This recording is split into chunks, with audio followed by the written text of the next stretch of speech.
شرکت صنایع کاسپیان پلاستیک آریا فعالیت خود را به عنوان یکی از بزرگترین تولید کنندگان ظروف یک بار مصرف کشور از سال 1389 در فضایی بالغ بر 12,000 متر مربع آغاز نمود و از بدو تأسیس با راه اندازی خطوط تولیدی مجهز، مدرن و منابع انسانی متخصص با هدف تولید محصولات با کیفیت در حد استانداردهای جهانی قدم به عرصه رقابت گذاشت.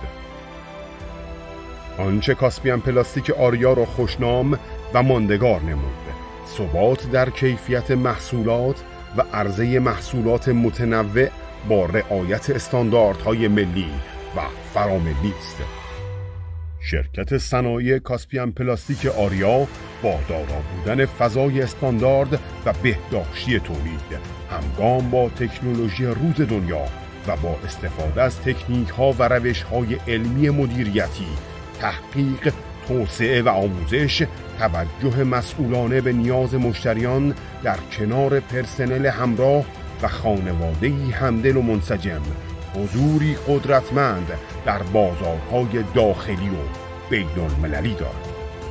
در تلاش هستیم با بهره‌گیری از دانش روز دنیا و به کارگیری پرسنل جوان و مجرب در محیطی پویا و استفاده از بهترین مواد اولیه ضمن حضور پررنگ در بازارهای بین‌المللی به عنوان یکی از بهترین و تأثیرگذارترین تولید کنندگان داخلی خدمتی در خور ارائه نمود.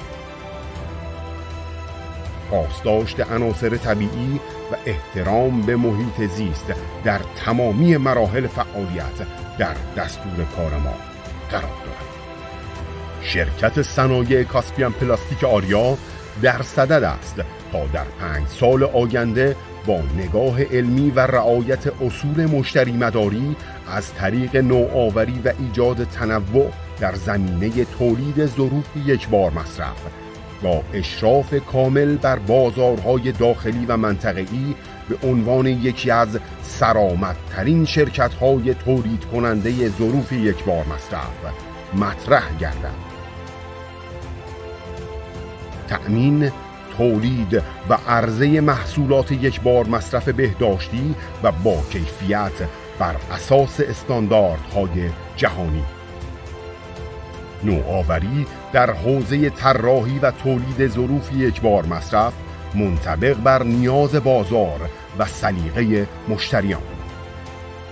رعایت اصول مشتری مداری، ارتقاء دانش، مهارت و رضایت کارکنان به عنوان ارزشمندترین دارایی سازمان.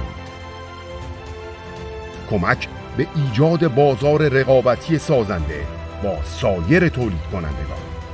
بهره‌گیری از فناوری اطلاعات و ارتباطات و حضور در عرصه تجارت الکترونیک.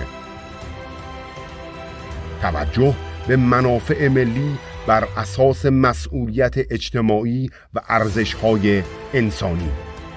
از آنجا که استانداردهای بین‌المللی ضامن سلامتی، بهداشت و ایمنی جامعه بوده و ضمن اخذ پروانه بهره برداری و ساخت از وزارت بهداشت، درمان و آموزش پزشکی با رتبه A، اخذ گواهینامه مدیریت ایمنی مواد غذایی ایزو 22000 2018، اخذ گواهینامه سیستم مدیریت کیفیت ایزو 9001 2015 و در ادامه طرح‌های توسعه شرکت در صدد کسب گواهینامه‌های کیفیت زیست محیطی ایزو 14001 و گواهینامه بین‌المللی سنجش رضایت مشتری ایزو 10004 نیز می باشد.